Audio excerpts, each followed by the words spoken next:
Welcome to USA Global TV and Radio, where our mission is to provide education, entertainment, hope, and inspiration. USA Global TV and Radio connects you with experts and audiences all around the world every single day to help you succeed in business and to live a richer life. Visit us at usaglobaltv.com to learn about career and life-changing training and mentoring programs like the Listening Mentor. Subscribe to our newsletter to stay informed about our special programs and offers. Discover how you can become a guest on one of our shows or a host or producer of a USA Global TV and Radio show of your very own. That's USA Global TV and Radio, where the doctor is always in.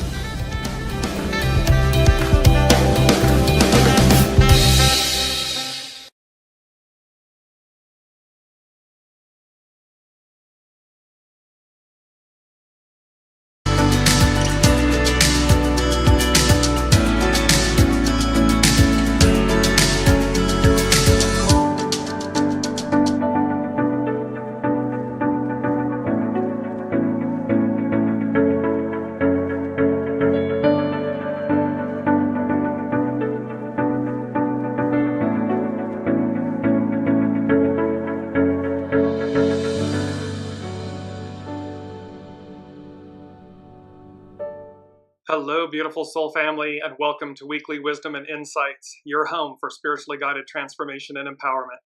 I am your host, Dearjames, and together with the unseen, spirit, source, and symphony, we listen to the intuitive wisdom of the unseen. We look at the current energies, we take your comments and questions live, and we go as guided. And without fail, the energies just keep building and building and building. And while energies are weekly, bear in mind, the unseen is consistently providing us with a greater arc, a greater story, and a greater opportunity for renewal, for direction, for connection to the way. Welcome, Colleen. So as you're joining, put in the comments, say hello, where you're joining from. And remember, we do take your comments and questions live throughout the broadcast. So let's jump in with the main theme. We're going to start there and then wrap everything around it. And here's this beautiful image. So our main theme is breakthroughs, breakaways. Mercury leads the way, charge. So Mercury leads the way and Mercury leads the charge. And you'll see in a moment, based on the astrological chart, why that is.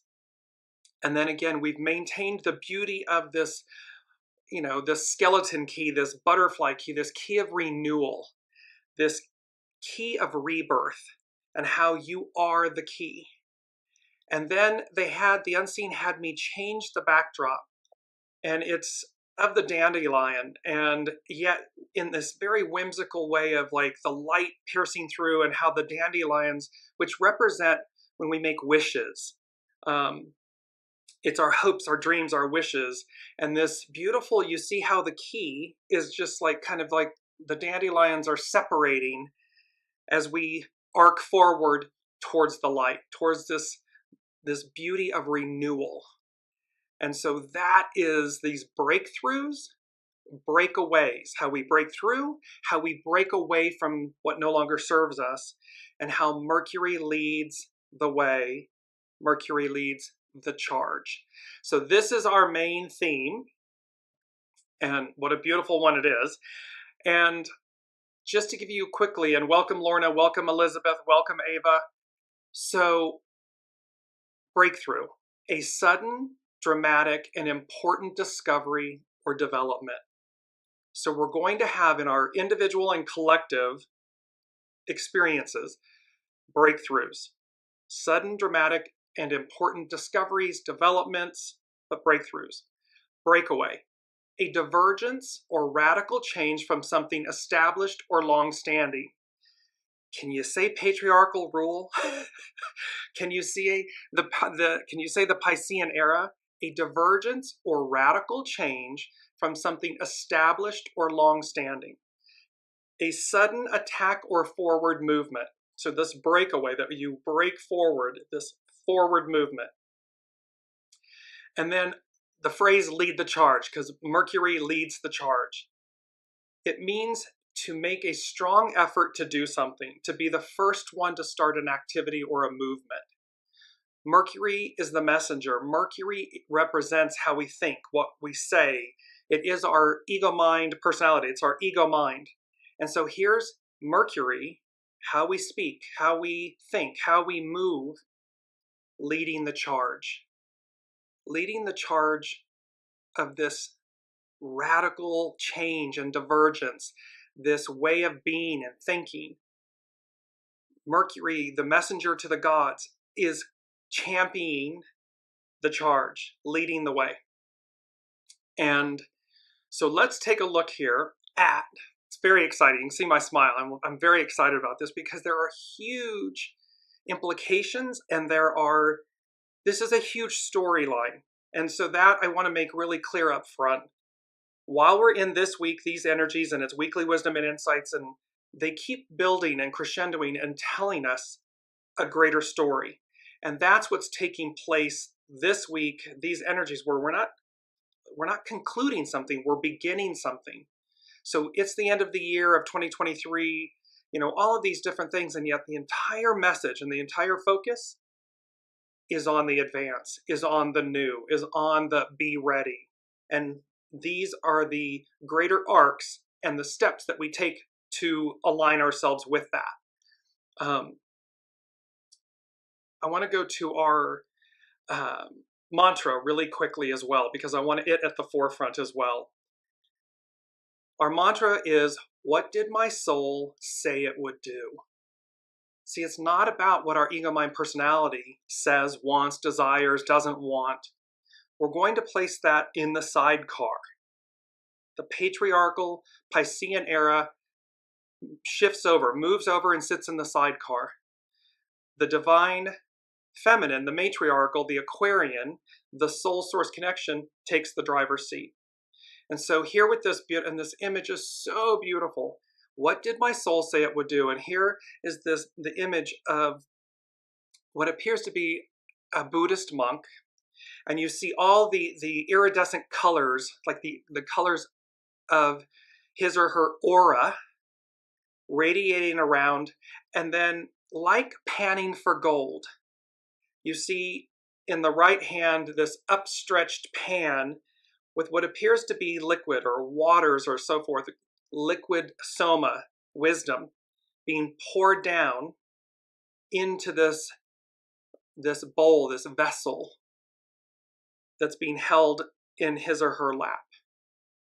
And so again, this message of higher octave connection, higher source, soul source connection, being this gold, being mined, being poured down to be received in the greater vessel, individually, collectively. But our mantra is, what did my soul say it would do? And you want to keep asking that question of yourselves. Very important that we keep asking this question in any given moment. What did my soul say it would do? What would my soul have me do? It's to consistently connect with your soul and ask that important question, because it will guide you in a much higher octave, much more expansive way. And it will deliver you in ways that you would never have chosen for yourself, in a positive, good way, in an expansive way. That's the moral here. So now let's look, we're going to go to main energies. So our main energies for 12/13/2023, 12, standstill, release, be ready. This was from last week, this standstill. And of course, it's the whole message for December as a 12, this culminating point of pulling up the tent stakes and being ready. 13 is fellowship, socialize. It means coming into union, coming into harmony. It is to be one with, first, yourself, that there's no separation anymore between your ego mind personality and your heart and your soul source connection. They're unified. So this unity, this fellowship, and then to socialize in the sense of interact with others from this place. All year long, it's a 7, so our armies and legions, it's about the correct discipline, having everything we know we have everything we need, no matter what it looks like. If you get caught in that momentary, hiccup of, I don't have everything, or it appears I don't have what I need, stop and see everything you do have. And then again, what would my soul have me do? What did my soul say it would do? And it will lead, it'll show you. Now we have 2 because of, depending on how, if you add the 12, the 13, and the 7, it becomes a 32. If you add the 1, 2, 1, 3, and the 7, it becomes a 14. They both come into being a 5. The 5 is nourished while waiting. We have everything. We're being nourished. We're being provided all the wisdom, all the information. It's just a matter of divine time.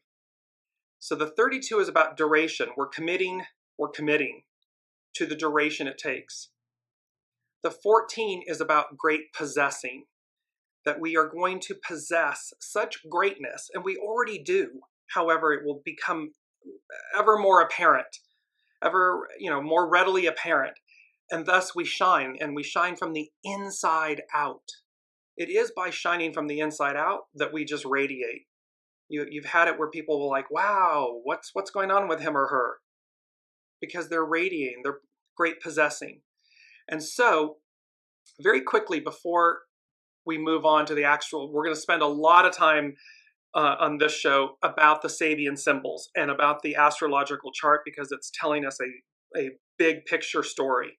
I'm just going to give you very quickly the hexagrams, because what's so very interesting is that 14 and 32, both becoming a 5, they both share the same hidden influence, which is 43, determination, breakthrough. And our theme, breakthroughs, breakaways, Mercury leading the way, leading the charge. So they both share that. In hexagram 14, great possessing, shine, its hidden influence, or its underlining cause is union. See this coming together all next year, union, and discover what we're going to discover, the world before us. And then hexagram 32 is all, again, its hidden influence, determination, breakthrough, its underlining cause, 42, increase, expand. So this is about our increase, our expansion, our renewal, our rebirth, this advance into the world before us, the one that came before us and the one that is literally in front of us, before us, the one we're receiving. And you're going to see how that could not be more powerful and true based on the SABIAN symbols, the astrological chart. So, and last but not least, 13, hexagram 13, it is about fellowship, socialize, its hidden influence, 44, coming to meet. We've had this a long time ago in one of the shows. It was about this coming to meet. And it's literally this feeling of coming to meet our maker, the unseen, and this encounter, that we encounter it within ourselves and exponentially externally. And its underlining cause, no surprise, 7, army, correct discipline. So this army legions. So these are the 3 hexagrams. Now let's move to the actual astrological influences. So yesterday on 12/12 was the new moon. So the moon and the sun are conjunct. They're next to each other, side by side, at 20 degrees Sagittarius. Today, and it's really West Coast, the further west you are, it was actually yesterday. The further east you go, it's today. Mercury stations retrograde at 8 degrees Capricorn. And of course, anytime Mercury, so here's Mercury leading the way. And remember Pluto, so Mercury, Pluto, because Mercury will station direct on the first, literally 1/1 of 24. So we have these Pluto, Mercury going, being retrograde. Welcome, Sue. And this awareness that they're finishing up, they're finishing up business so as to officially advance. And that is the power. And what they said was, with this, the unseen said, with these energies, this greater arc of the story is the wait is over. So we've been sitting there pining away, waiting. And again, I don't want to cuss, but it looks like an S show out there in the world. Everyone can understand what the S stands for. It's like an S show when you look out at world events and what's happening. And I mean, it's just one hit after the other of craziness. Because, again, that Piscean patriarchal 2,000 plus year era is over. It's done. And we are advancing forward to the world before us. The one that came before and the one that is in front of us. Welcome, Brigitte. Welcome, Olivia. And so here, let's move into looking at, and pardon me, I'm going to put my specs on for a moment. 2 quotes we're going to work with before we jump into the meat of the show. The first one is, we are part of a tapestry of interaction, yet each individual fulfills their own destiny. This is by Carrie Hone at cafeosoul.com. The point, and look at this beautiful, like, cosmic dance of the universe in the image. So again, the power of choice. We are all part of a tapestry of interaction, yet each individual fulfills their own destiny. That is about choice. And so it is to remember the power of our choices. Our second one is this life in this beautiful, the northern lights, the auroras. Life becomes brilliant when purpose is a light that shines upon it. Again, from Carrie Hone at cafeosoul.com. And in the image, you can see the person standing there with their arms outstretched, looking up to the northern lights of just this beautiful cosmic color and dance. The brilliance of it. Life becomes brilliant when purpose is a light that shines upon it. And this is about, we will be coming into such a state of grace and understanding with ourselves that probably for the first time ever, that which has eluded us, which is, what's my purpose? Why am I here? What is this really all about? Becomes readily apparent, because the light shines. The light will illuminate it. The light is going to, it has always been true. It has always been present. It has just been more veiled. Well, now it's like color, technicolor. We receive a new way, a new mode of being, so everything goes from color to technicolor. It comes to life. The indigo blue, iridescent, magical. It comes to life. So let's now jump in. God, I keep smiling. I hope you all are smiling, because I just keep smiling about all this information and where it's all leading. So we're going to now move to the astrological chart. This is the astrological chart for the Sagittarius new moon and the Mercury stationing retrograde, which was yesterday/today. And I want to draw your attention to the top, just go straight north on the chart where you see the 2024 above it. So right at that point, just to the right, you'll see the sun and the moon at 20 degrees Sagittarius. That's the new moon. Just to the right of it is Mars at 17 degrees. No, sorry, 13 degrees. And then going to the left in green, there's Mercury at 8 degrees Capricorn. These 4 right there clustered together in a sense. So here's the way this is working is Mercury's leading the charge. The sun and moon are together. Mars to the right is bringing up the end. It's bringing up the rear. And So before we jump into that, I forgot, I wanted to share with you all. So I'm gonna bounce back, sorry. Mercury retrograde. See, I want to bring up North Point Journal. It's Pam Youngin's North Point Journal. And what she's talking about is, here's the Sagittarius new moon. A new and exciting lunar cycle begins this Tuesday, December 12th, when the sun and moon align at 20 degrees 40 minutes Sagittarius. This new moon is exactly aligned with the fixed star Atria. Atria is at 20 degrees 54 minutes Sagittarius. Atria is the brightest star in a constellation called the Triangulum Australis, the Southern Triangle. This is important. It is about 7 times larger than our sun and emits about 5,000 times the luminosity. Atria is a very favorable influence, enhancing spiritual powers when it is activated. The fixed star also carries the positive energies of both Mercury and Jupiter. So again, here's Mercury leading the way, Jupiter, the great benefactor. Opening our minds to higher wisdom, facilitating the search for life's meaning or purpose, increasing optimism and hope, and favoring philosophical or religious pursuits. Atria is said to be just, truthful, righteous, and benevolent.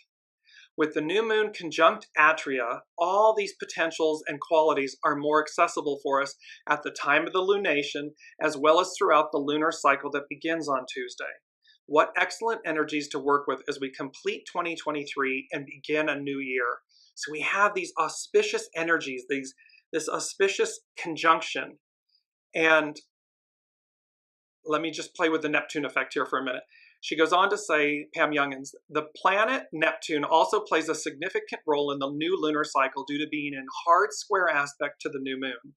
The god of the vast oceans always invites us to transcend our human perspective and to view life through our soul's eyes. What did my soul say it would do? What is my soul source connection guiding me to do? It is not my ego mind personality. It's the eyes of my soul. This lofty goal is sometimes difficult to achieve, and Neptune's square to the new moon indicates that we may not be comfortable with what being, quote, more spiritual, end quote, entails. Yes, because it requires us to embrace and to take a higher octave, a higher path, to take the path less traveled. We can see by the world events what taking the least among us, the lowest path, because it's easy, it's cheap, it's easy. It requires nothing. It's a base reaction choice path. So here it's like indicating that more spiritual entails more of us. And yet it's so profound and beautiful. To navigate this lunation successfully and to benefit from its gifts, we are asked to release qualities associated with the shadow side of Sagittarius.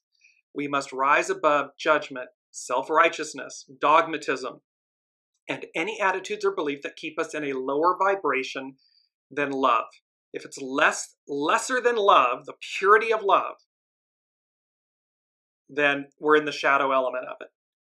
In their place, we may call in tolerance, forgiveness, reverence, open-mindedness, generosity of spirit, optimism, and faith. It's so simple to be good. It's so simple to have reverence for your soul self and then radiate that outward. It is easy, or it becomes easier when we practice it. It's like exercising any muscle. However, since this is a challenging aspect from Neptune, we will need to do our work.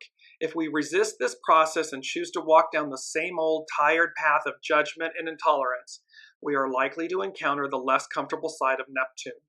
Disillusionment, lack of clarity, apathy and avoidance, deception, oversensitivity, and even fear. So again, choice.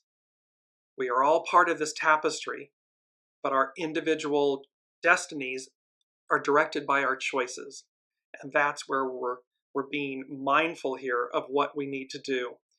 There are other planetary moon influences, but so coming back to this, is the power of the astrology right now is incredible. Atria, this fixed star Atria. This is blow your mind fascinating. So, why? Why, Dearjames? Why? Well, because Triangulum Australis. A triangle is a geometric shape that has three sides.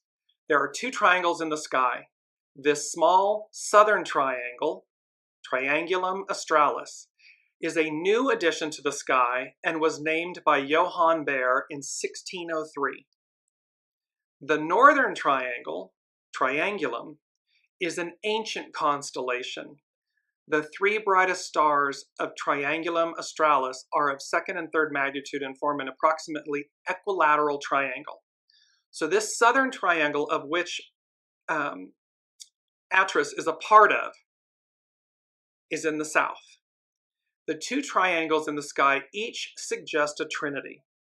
Triangulum Australis, the southern triangle, was given the title the Three Patriarchs, representing the biblical Abraham, Isaac, and Jacob, suggesting a masculine trinity. The word patriarch has its counterpart in matriarch. The northern triangle, Triangulum, has feminine associations in mythology. So we have this conjunction with this southern triangle, with this fixed star that's in the southern triangle, that represents the patriarch, the divine masculine. What's so very interesting? The show on November 29th, 2023, Unity, the world before us. And they spoke about Abraham. Remember, the gates of hell or the gates of heaven? Choose. And it had to do with Abraham, Ishmael, Isaac, Jacob. We had a further discussion, Olivia, in the comment threads on Facebook about who in the Israelites from Exodus were received the promised land, were able to enter. Jacob being one of two that did, of the first generation. And so it is to remember. So there's this aspect playing out. And then we go to the northern triangle, and three patriarchs. So the southern triangle was called the Three Patriarchs and might be a masculine trinity. The word patriarch, pa-tri-arch, has its feminine counterpart in matriarch, which can be broken down into the three mother archetype. A mother who rules her family or tribe. The northern triangle, Triangulum, has feminine associations. It represents the island of Sicily and was put in the sky at the behest of Demeter, Roman Ceres, or as a wedding present to her daughter, Persephone. The 1129 show, Unity, the world before us. This X marks the spot. Let me just bring this up really quick, this beautiful image. X marks the spot, the butterfly. This not missing the mark. Here it is. And how a restoration of balance.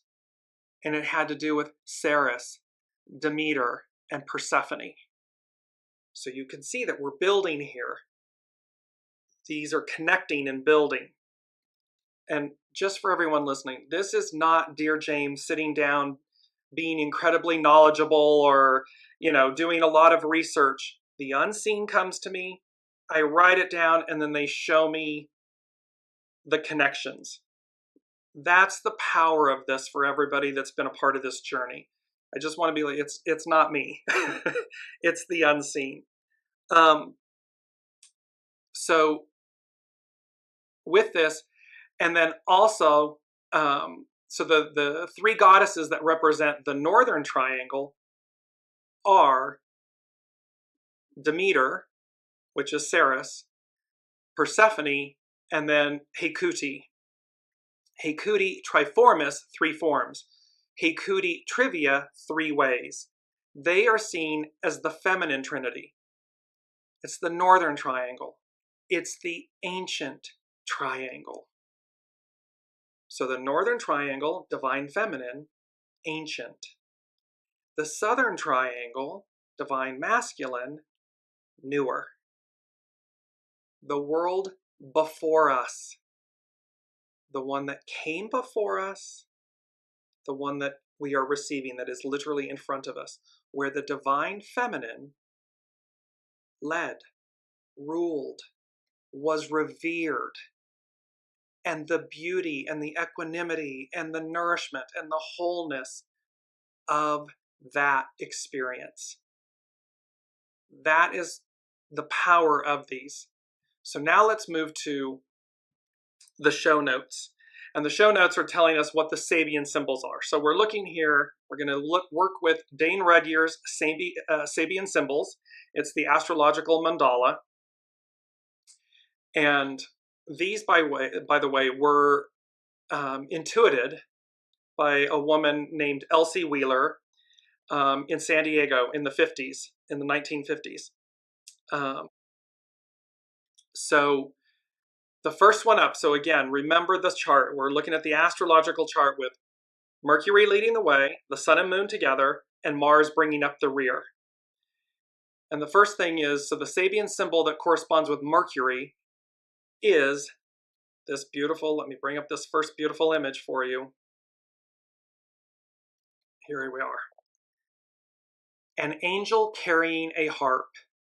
The revelation of the spiritual meaning and purpose at the core of any life situation. See, spiritual meaning and purpose is going to be illuminated individually and collectively. This picture simply says that heaven is within us.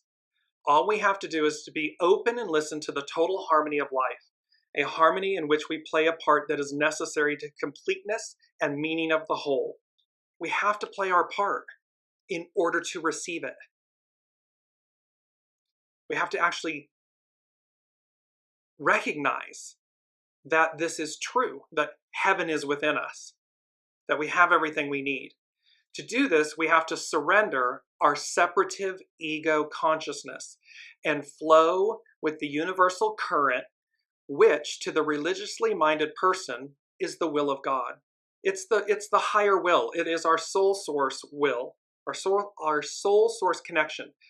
What did our soul say it would do? Not our ego, mind, personality. Healthy ego, mind, personality in service to, in alignment and service to the soul. This symbol implies the technique of attunement to the rhythm of universal life. Angels are to be considered personalizations of various aspects of this life and totally subservient to its rhythms and purposes. Angels serve us. They serve God, higher, holy self, everything. They are magical, they are pure, and they are attuned. They are wise. So this is the first aspect of what Mercury is leading the way, an angel carrying a harp, and the message of attunement, align, surrender your ego, mind, personality to the will of your soul, to thine will, higher will, God's will. Let me just bring this in. So Brigitte, it is you as well, though. You're allowing and receiving. So you're huge in bringing forward the transmissions. Thank you. But however, truly, yes, I show up, as do all of you, because we make choices. And the power of choice cannot be understated. It is the fact that you choose. Because we had this discussion, there are no mistakes. Replace the word mistake with the word choice. What was my choice? Not what was my mistake, or that was my mistake. No, that was my choice. My choice led to something that I view as a mistake.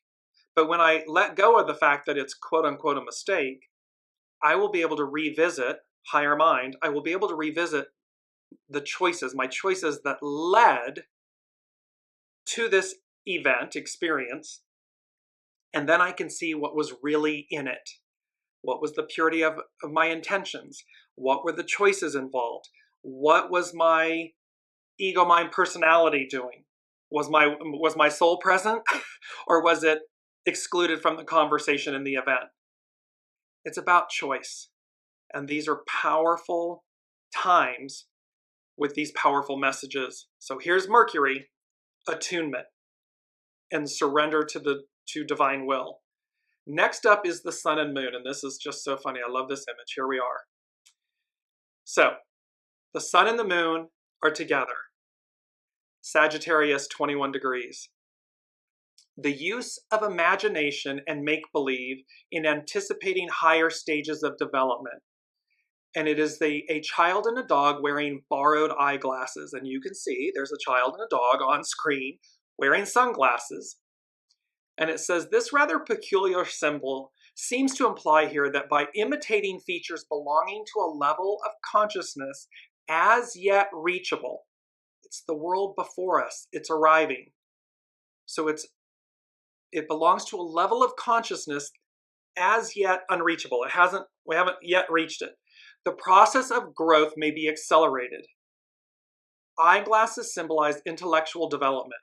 The chiefs of primitive tribes in some instances have sought to impress their people by wearing spectacles without glass or Western hats, simply because these objects seemed characteristic of a race of superior people.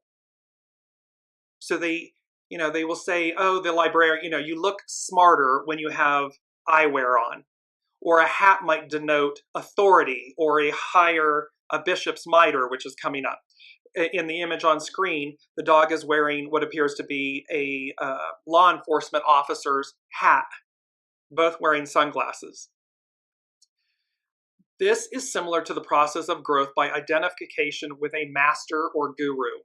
In a sense, it is mere pretending or make-believe. Yet wearing the mask of a god, the medicine man at the time becomes, for all practical purposes, the incarnation of the god. See, so growth is always a hierarchical process, even if the growing entity is not aware of it. The symbol suggests the value of learning through imitation. This is about blessed are those who believe but do not see, meaning we're imitating the fact that we know a higher octave, a new era is arriving, is present. There's a whole new world before us. It is not the old one. We can see the old one falling away, crumbling. And so this is about, in essence, easily said, fake it until you make it. Fake it meaning show up, align, be ready for the time to come. That's when it comes together. So Colleen is saying choice equals responsibility, which so many have issue with. Yes, because again, we have to acknowledge our choices, not our mistakes, our choices, because our choices lead to everything. They are the foundation of our life experience. So what choice? Am I listening to my ego, mind, personality? Am I in shadow elements? Or am I in higher octave, aligned with my soul source connection, thine will, the way, and thereby my choices lead to a different outcome, different experiences. The greater moral with that, Colleen, and for everyone is that come what may, there is, the arc of destiny is forward. There is a higher power, higher hand, higher octave that is the master weaver. And we are each a thread in the overall tapestry. Our individual choices determine our experience. However, the experience, the greater story, the greater play, the set, that's determined by a higher power, a higher source. Okay, so now we move to Mars. Mars is bringing up the rear. So Mars is at 14 degrees. So the Great Pyramid and the Sphinx. The enduring power of occult knowledge. Occult means wisdom, unknown, unseen. It's occult. Occult knowledge and of its quasi-divine custodians. Seed men of a previous cycle of existence. We've said this many times. We all stand on the shoulders of giants. We all stand on who came before, our own incarnations of ourselves, of who we were before, the whole of the whole. So the enduring power of occult knowledge, wisdom, and of its quasi-divine custodians, seed people, seed persons of a previous cycle of existence. Remember, Master Jesus says to the apostles when he reappears after the resurrection, you ask where you're going without knowing where you've been. This speaks to that. The belief in an oral tradition based on the perfect knowledge of the archetypal principles and forms which underlie all manifestations of life on this earth and by extension in the cosmos is deeply rooted in man's consciousness, meaning we're aware of it. Whether it's conscious or unconscious, we're aware of the totality of our greatness, of what's come before us. The Great Pyramid and the Sphinx are witnesses to such a tradition, especially for the Western world. The symbols imply that such an archetypal knowledge remains the foundation upon which men's minds can still build solid and valid formulations, as new evolutionary developments are pending. See, we stand on the shoulder of giants. We stand upon what has come before us as new evolutionary developments are pending. They're coming forth. This fourth stage symbol suggests that this occult knowledge and the traditional process of acquiring it is still available, and that by accepting their principles, modern man-womankind can best meet the challenge of the present world crisis. See, we can meet it by knowing where we've been. We can meet it by understanding the greatness. To this day, our generation in 2023, 21st century, still cannot accurately articulate how the Giza Plateau, the three Great Pyramids, the Sphinx, how was this done? Because we still can't replicate it. We still can't explain it. So it would say to us, stand on the shoulders of our greatness, of who we were before.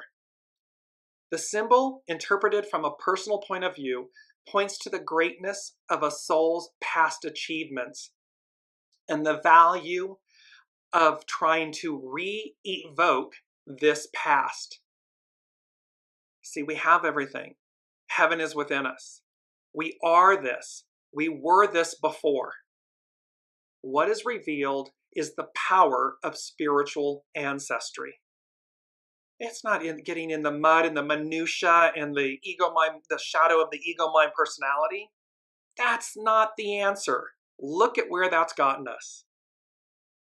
The higher octave is the power of spiritual ancestry.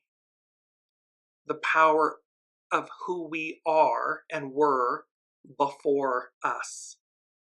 Because it's returning. The time returns. Now, this is, and then Jupiter, let me bring the screen up really, the other. So remember here, if you look further around then to the left, top of the screen and go to the left, Mercury's there in the green. To the left of Mercury is Pluto. To the left of Pluto in black is Saturn, and to the left of Saturn in blue is Neptune. If you keep going downward to the left, you will get to the symbol in Taurus. It's a red symbol, and that is Jupiter. Just below Jupiter in green is Uranus. So we're going to Jupiter next. So Jupiter, and I love this, and it is so powerful. It really says it all. And Jupiter, the great benefactor. This is about the woman of Samaria at the ancestral well. The meeting of the traditional past and of the creative spirit pointing to the future. Remember, this is about Master Jesus and the woman in Samaria at the well. Remember, Master Jesus was bridging the era of Aries to the changeover to the era of Pisces. Both the ram, the lamb, and the fisher of men. So Here it says, this symbol refers to a most important but usually narrowly interpreted or interpreted away episode of the Christ mythos. Early in his ministry, Jesus meets a Samaritan woman at an ancestral well.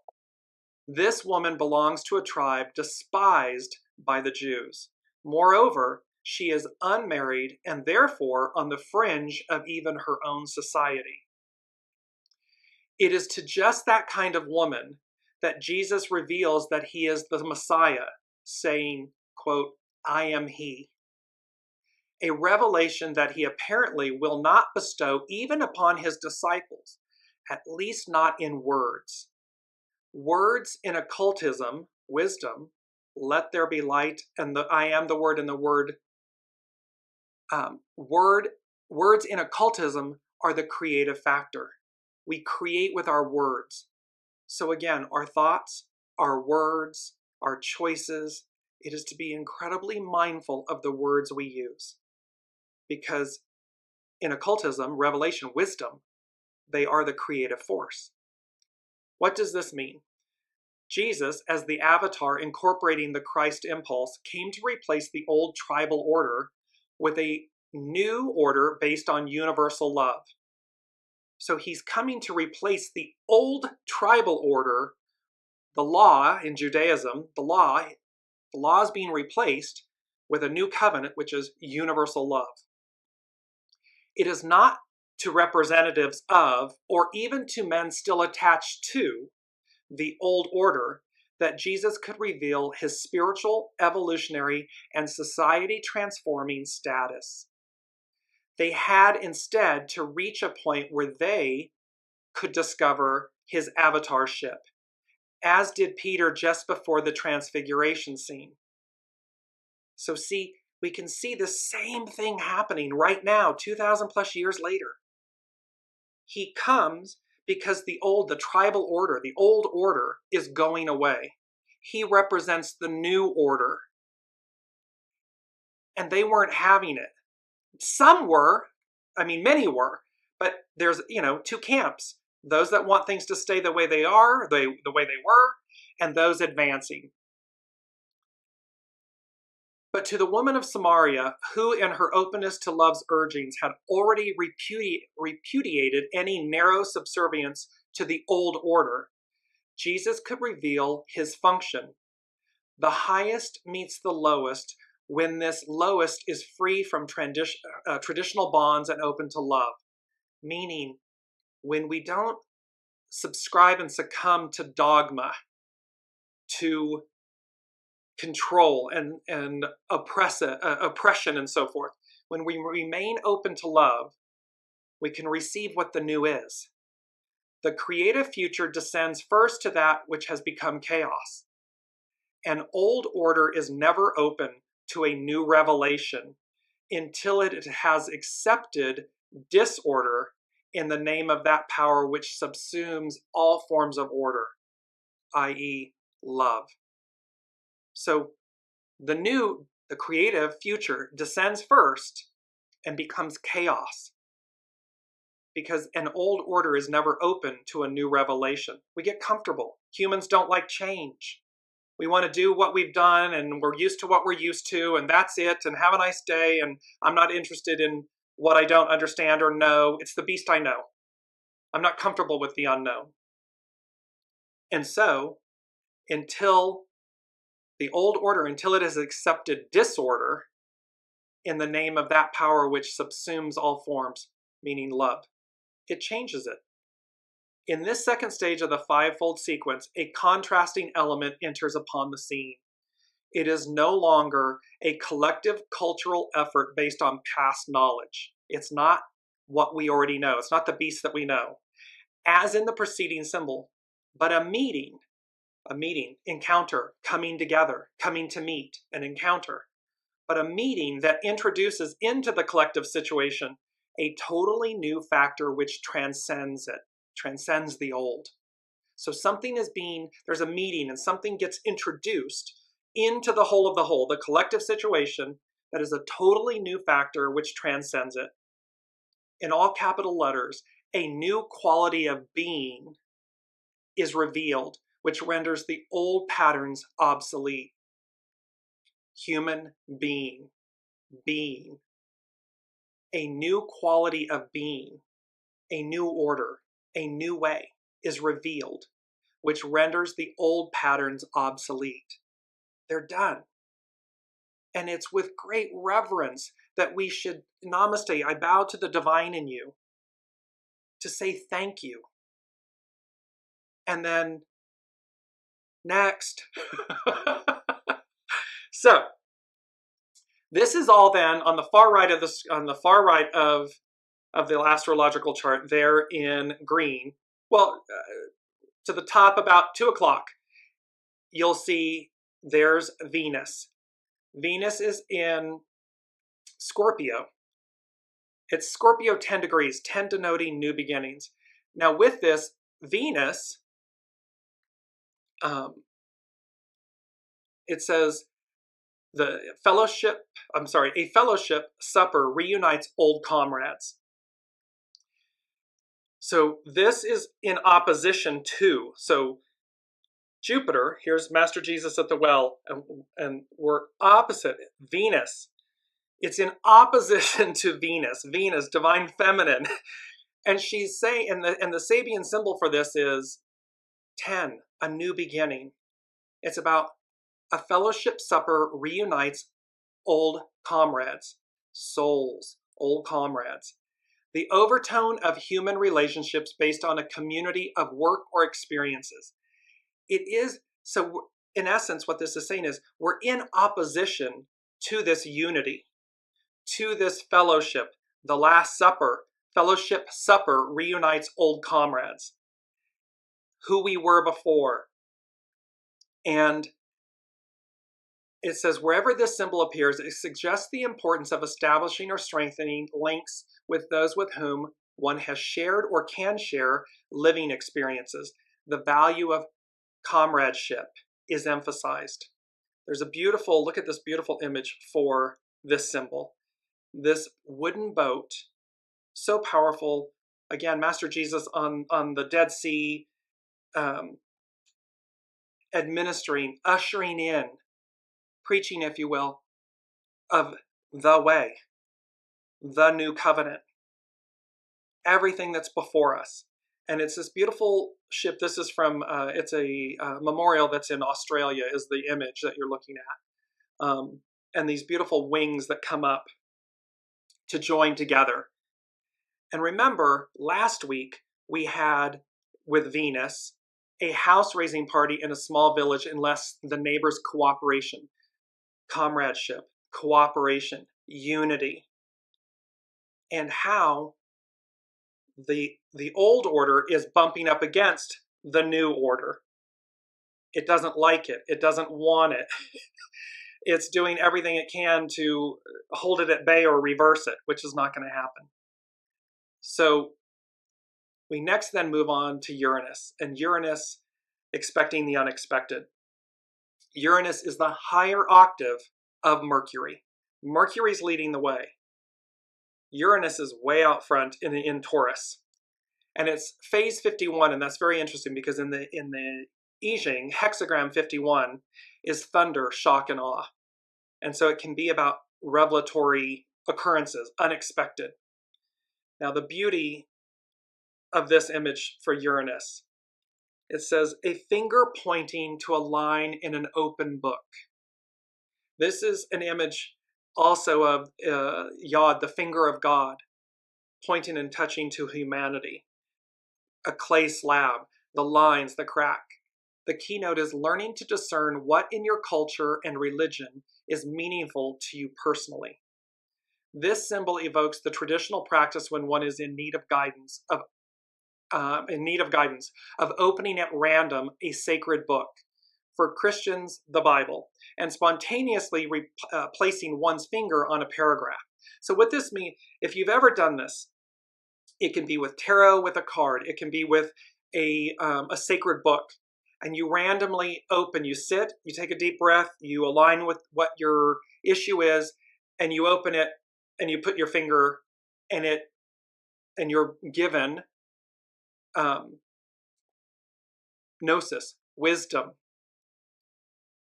So the symbol evokes the traditional practice when one is in need of guidance of opening at random a sacred book and spontaneously placing one's finger on a paragraph. We are all parts of a cultural religious whole. Religious meaning faith. And every whole has a message for its many parts. When they are willing to submit their will to the great meaning and destiny of the whole, thine will.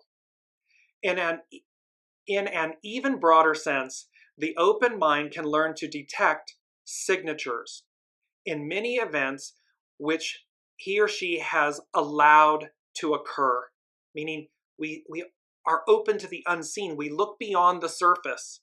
We look to detect the signatures that are really underneath everything. The too great reliance on repeated symbolizations can lead to a schizoid state of over-subjective dependence on signs and omens. This speaks to dogma. When we become entrenched, too great a reliance on repeated symbolizations. No, it must be this way. No, it's dogma. It becomes stale. Everything in the universe is energy and about change. So this too great reliance on repeated symbolizations where things are fixed instead of fluid, where they become dogmatic, we lose the purpose and the value because it becomes like a broken record. We're no longer in touch with higher octave, higher mind, soul source connection, evolution.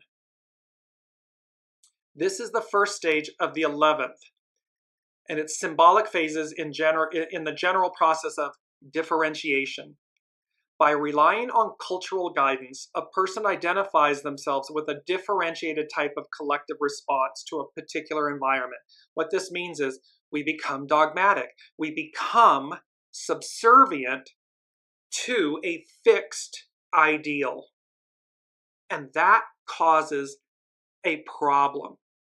Because if we are not open to source, to higher wisdom, then we're subservient to a dogmatic collective association, idealization, value system. It separates us.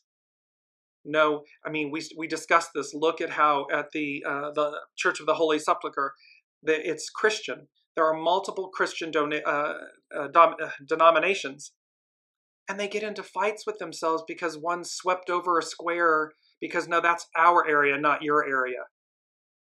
Why? Why? Why? We're all part of the whole. Why would we not act in unity with our brothers and sisters, our fellow humans? Remember this powerful, powerful quote. When closely related things do not harmonize, misfortune is the result. Dogma. We are all closely related. Abraham, Ishmael, Isaac, Jacob. We're all closely related things, beings. And yet we've lost the plot line. So let's move to Pluto. Pluto, a woman reading tea leaves, the ability to see the signature of hidden meaning in every occurrence, drawing one's attention. We have sought this over and over again. This symbol can be referred to a specific technique of understanding or evaluation. What is implied is the ability not only to perceive the facts of everyday existence, but to see through these facts and discover how they are related to the realm of basic meanings and the archetypal processes, is related to the greater whole. What's below, what's beneath, what's within. This is essentially what is meant by true clairvoyance, the capacity to see in everything the signature of deeper realities. It's to see the signature of the higher tapestry, the higher mind, the will, thine will, the way. Next, we have two left. Saturn, a squirrel hiding. And in this, remember, these three, let me bring this up really quickly to explain this.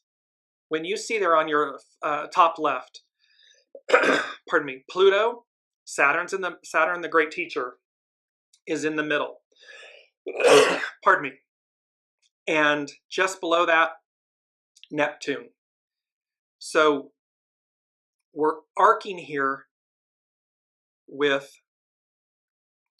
Pluto is the clairvoyance, the higher mind.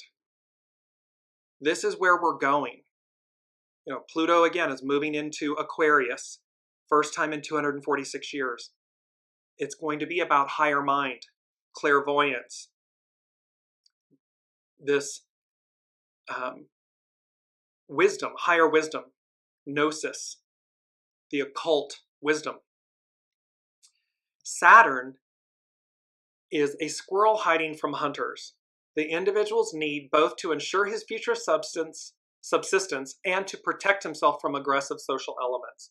We had this symbol in one of the two previous shows. The squirrel not only has to hide and store food for the winter, but to be on the lookout for the dangers involved in gathering the food supply. This is telling, and we are the squirrel.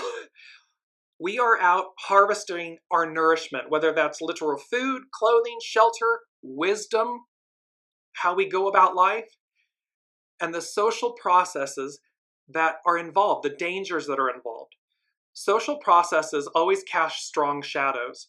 The individual is never certain of being safe among their fellow person.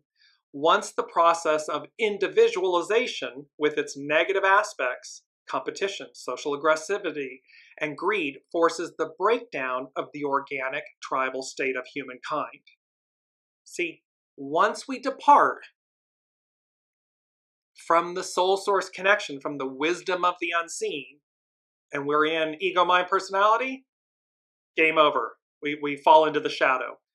The beauty, we're moving forward. We're advancing.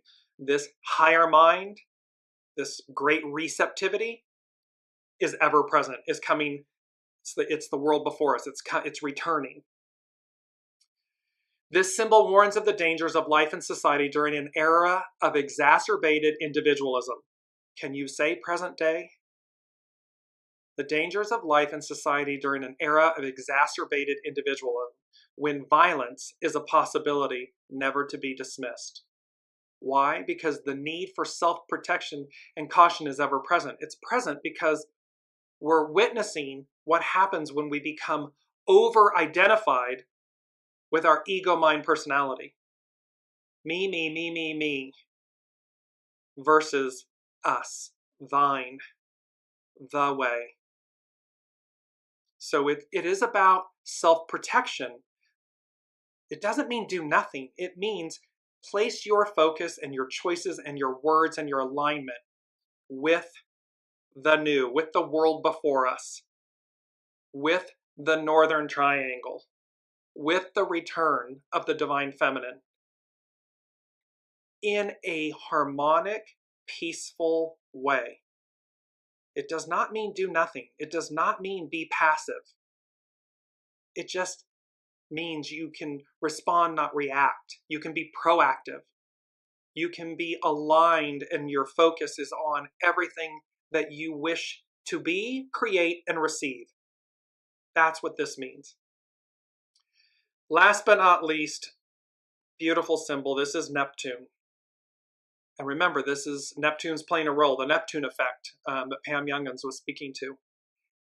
A religious organization succeeds in overcoming the corrupting influence of perverted practices and materialized ideals. A religious organization.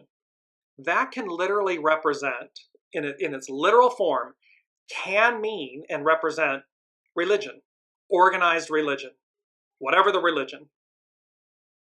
However, remember, a religious organization can also represent us, humanity, our individual and collective selves.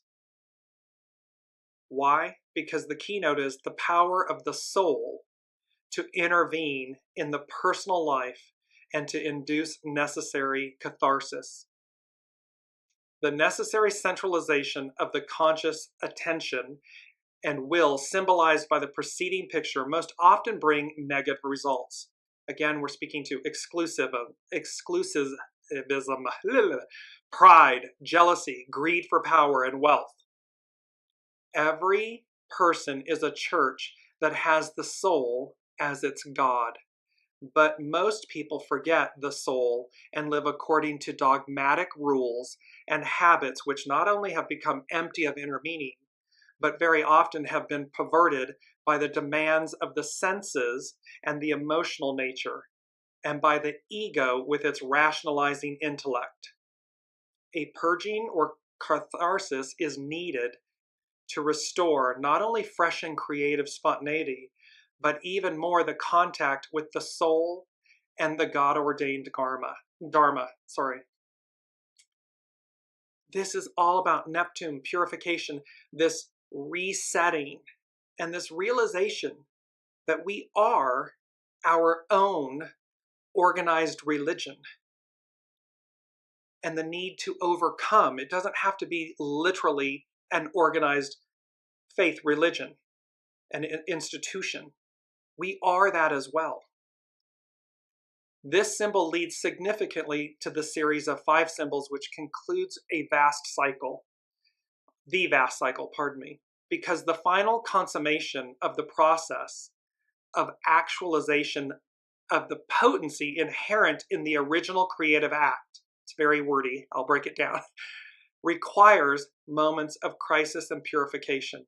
So what this is saying is, this concludes the vast cycle because it's the final consummation of a process of actualization and the potency that's in the original creative act, creation. And it requires moments of crisis and purification, cleansing, review, looking back at 2,000 plus years to see what we've done, where we've been, before we know where we're going. So these are it's powerful energies. I hope you all are receiving that from these Sabian symbols. I'm going to post everything for you in the Facebook show threads. This is a magical time. It is a powerful time of transition, of change, of moving into a fluid and era, Aquarian age, the world before us, the one that came before, the one that we still can't explain to this day, is what's before us. So, in closing, let us all be kind with ourselves. Our choices have led us to this point, literally to just be here. And I'm mindful of the time, and we're going over it. This is a big episode, a big show. The beauty of it, the absolute beauty of it, is that we are not defined by who we are or were in a negative aspect, and we have available to us, in that same manner of not being defined, the greatness of who we were. It is about releasing what doesn't serve, bringing about the choices, bringing about aligning with everything that does, the best of the very best, and allowing these choices that we're making, to align with the greater tapestry, the greater story, the greater arc of destiny. We, I, me, you, all of us will either be in alignment with that to whatever degree. However, the point would be that we are in alignment. We are open to it and we are in alignment with it, or we are in opposition to it. All divine, it's all divine and neutral. It's all based on choice. And it represents the experience we will have, that each of us will have.